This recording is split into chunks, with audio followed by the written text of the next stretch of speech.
Son las 8 de la tarde, hora central europea, y estamos pendientes de las últimas horas que nos están llegando en torno al conflicto entre Rusia y Ucrania, una guerra que se aproxima a su cuarto aniversario en febrero de 2026, pero que quizás no llegará a tanto, porque las últimas informaciones pasan por un plan de paz negociado en secreto entre Estados Unidos y Rusia, un plan que podría requerir que Ucrania renunciara por completo al Donbass, y el Kremlin ahora mismo está diciendo que se podría restablecer en breve una llamada telefónica entre Vladimir Putin y Donald Trump, que si fuera necesario se podría organizar instantáneamente una llamada telefónica entre los dos líderes. Esto lo está diciendo el secretario de prensa del Kremlin, Dmitry Peskov, a los periodistas, y dice que Rusia se mantiene en contacto con Estados Unidos, aunque no se ha realizado ese trabajo preparatorio para reanudar una cumbre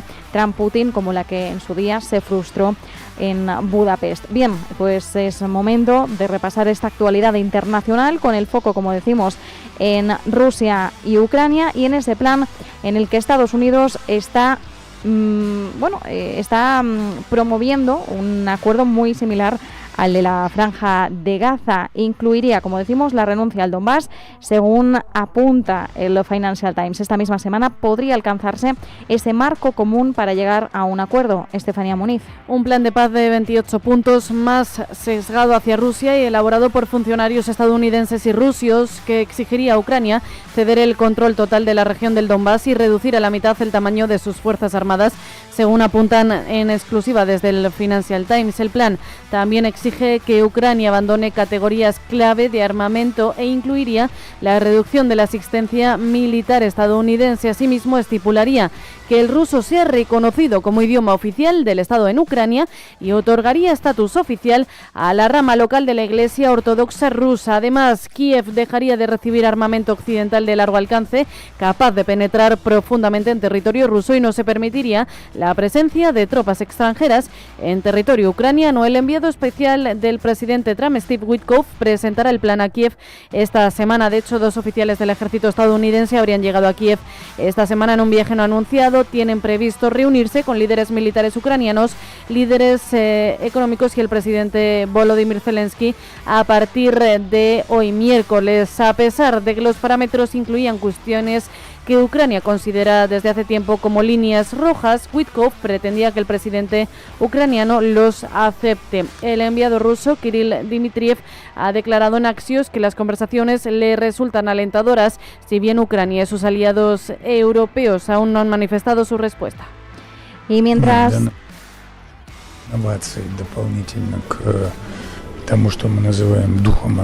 A pesar de estas informaciones, el portavoz del Kremlin, Dmitry Peskov, previamente había negado que se puedan producir nuevas conversaciones. Pues bien, lo que acabamos de conocer de última hora es que esa llamada entre Putin y Trump pueda establecerse en breve.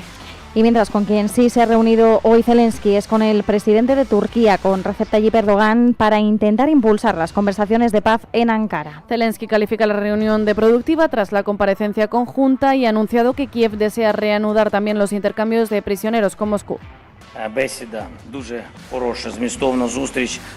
su parte, el presidente turco ha expresado su confianza en que ambas partes adoptarán un enfoque constructivo hacia el proceso de Estambul. Mientras se negocia ese posible acuerdo de paz, según fuentes, Rusia ha atacado hoy la ciudad de Ternopil, al oeste de Ucrania, dejando al menos 25 muertos en respuesta al ataque previo de Ucrania con misiles ATACMS. Mientras, al menos 73 personas han resultado también heridas. En una operación aérea de gran escala, Rusia ha atacado esta madrugada varias regiones de Ucrania usando 470 drones y 48 misiles de distintos tipos. Seguimos con la mirada en Europa. Polonia cierra el último consulado ruso del país después del incidente ferroviario. El ministro de Asuntos Exteriores polaco, Radoslaw Sikorski, ha confirmado el cierre del último consulado ruso situado en la ciudad de Gdansk. La decisión se ha tomado tras la explosión en la línea ferroviaria Varsovia-Lublin, atribuida a 2 personas que colaboraban con el Kremlin. Además, en el Reino Unido, el secretario de Defensa británico, John Healey, ha afirmado que un buque espía ruso, Yantar, se encuentra en las inmediaciones de aguas británicas. My message to Russia and to Putin is this: we see you, we know what you're doing. Y advierte a Rusia de que les están vigilando y que si el Yantar se dirige hacia el sur van a estar preparados. Así, las Fuerzas Armadas británicas han desplegado una fragata y aviones para vigilar el buque. Eslovaquia podría demandar a la Unión Europea por el suministro de gas ruso. El primer ministro eslovaco Robert Fico está considerando emprender acciones legales contra la Unión Europea por la suspensión del suministro de gas ruso a Eslovaquia. Fico ha calificado de sumamente perjudicial la decisión y espera que la Unión Europea cumpla con los compromisos para ayudar a su país, Eslovaquia, a superar la inminente crisis energética. Y precisamente la Unión Europea planea crear una zona de movilidad militar para 2027. Con el fin de garantizar un movimiento de tropas y equipos más rápido, seguro y coordinado dentro de los 27 miembros. Además, la propuesta incluye las primeras armonizadas a nivel de la Unión Europea sobre movilidad militar, la creación de un marco de emergencia, la mejora de la resiliencia de las infraestructuras de transporte, entre otros aspectos. Asimismo, la Comisión también ha presentado la hoja de ruta de los 27 para la transformación de la industria de defensa, con el objetivo de acelerar la modernización de la industria en Europa y apoyar a los nuevos actores del sector. El fin último sería la creación de un área de movilidad militar en toda la Unión para dentro de 2 años. Como comentamos, esto aceleraría la Unión a un Schengen militar.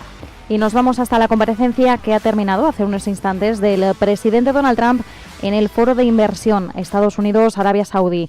Allí el mandatario ha reforzado el papel de Riad como aliado fuera de la OTAN. El presidente de Estados Unidos ha afirmado que la designación de Arabia Saudí como aliado importante fuera de la OTAN refleja una clara muestra de confianza, destacando la medida como un paso significativo y poco común. La designación subraya la solidez de la alianza y representa lo que describió como un honor excepcional para el Reino. El acuerdo de cooperación en materia de defensa, aunque sin ofrecer garantías de seguridad, sitúa al Reino junto a otros 20 socios, entre ellos Israel, Japón, Colombia y Argentina, y el anuncio ha producido al tiempo que se han firmado acuerdos y ventas por valor de $270.000 millones entre docenas de empresas. Y mientras el presidente Trump también ha anunciado que mediará en la guerra civil de Sudán, y esto es a petición del príncipe heredero de Arabia Saudí, Mohammed bin Salman. Dice Trump que no pensaba inmiscuirse en este conflicto, pero finalmente bin Salman le ha convencido para mediar en una guerra que lleva más de 2 años y medio, una guerra entre las fuerzas armadas sudanesas lideradas por Abdel Fattah al-Burhan y las fuerzas de apoyo rápido lideradas por Mohamed Hamdan Dagalo, luchando por el control del país. En estos 2 años y medio son más de 100.000 muertos. Y por otro lado, en Oriente Medio se descarta por el momento un acuerdo de seguridad entre Israel y Siria a corto plazo, según The Times of Israel. Aún así, el presidente sirio Ahmed al-Shara ha ofrecido un acuerdo de seguridad, pero ha descartado un acuerdo de paz completo para la normalización de las relaciones hasta que Israel siga ocupando los altos del Golán. A esto se suma el rechazo de Tel Aviv a retirarse del territorio.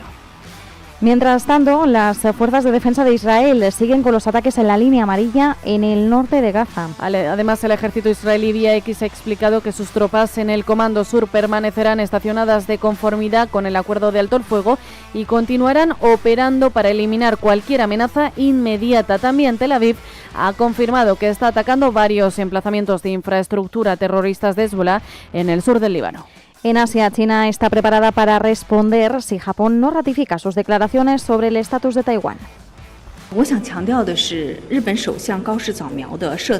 La portavoz del Ministerio de Exteriores de China, Mao Ning, ha amenazado a Japón declarándole que afrontará todas las consecuencias que pudieran derivarse de tal situación. Las tensiones entre China y Japón surgen después de que Takaichi describiera la posible invasión de Taiwán por parte de Pekín como una amenaza para su país, para Japón, e insinuara la posibilidad de que el país se involucrara en el conflicto. Entre tanto, China ha cancelado las importaciones de mariscos japoneses y las negociaciones para reanudar las importaciones de carne de vacuno de Japón. Y ya está confirmado, la Oficina de Estadísticas Laborales de Estados Unidos ha anunciado que no publicará el informe de empleo de octubre. Esto afianza el camino a una pausa en los tipos de interés en la próxima reunión de la FED de diciembre. Ocurre tras el cierre gubernamental más largo de la historia de Estados Unidos. Aún así, ha recalcado que los datos de la encuesta de estadísticas de empleo de octubre se incluirán en el informe de noviembre, pero se reprograma para el 16 de diciembre. Asimismo, la recopilación de datos para el informe de noviembre se extenderá y se añadirá tiempo adicional. El que sí se va a publicar mañana es el informe oficial de empleo, nóminas no agrícolas del mes de septiembre.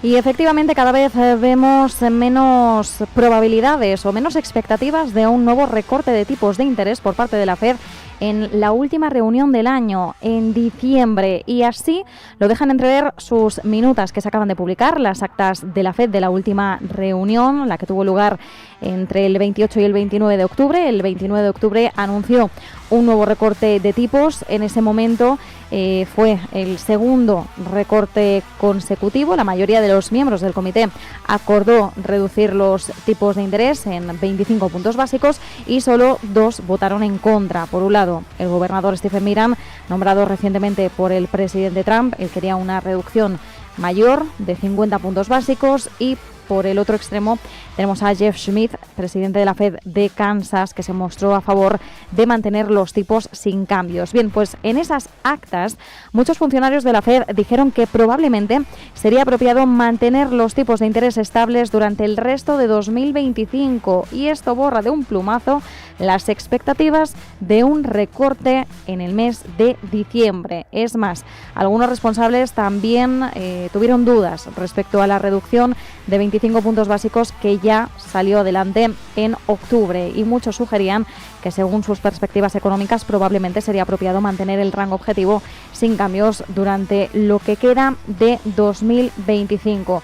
Algunos dijeron que otro recorte en diciembre podría ser apropiado si la economía evoluciona más o menos como esperaban antes de la próxima reunión. Pero recordemos lo que acabamos de decir, no vamos a tener el informe de empleo de octubre debido al cierre de gobierno. Así que la FED se reunirá en diciembre solo con la perspectiva de septiembre y sin tener todavía el informe de noviembre, que se publicará una semana después de su reunión en diciembre. Y recordemos también las palabras de Jerome Powell en la rueda de prensa. Advirtió de que otro recorte en diciembre no era una conclusión inevitable.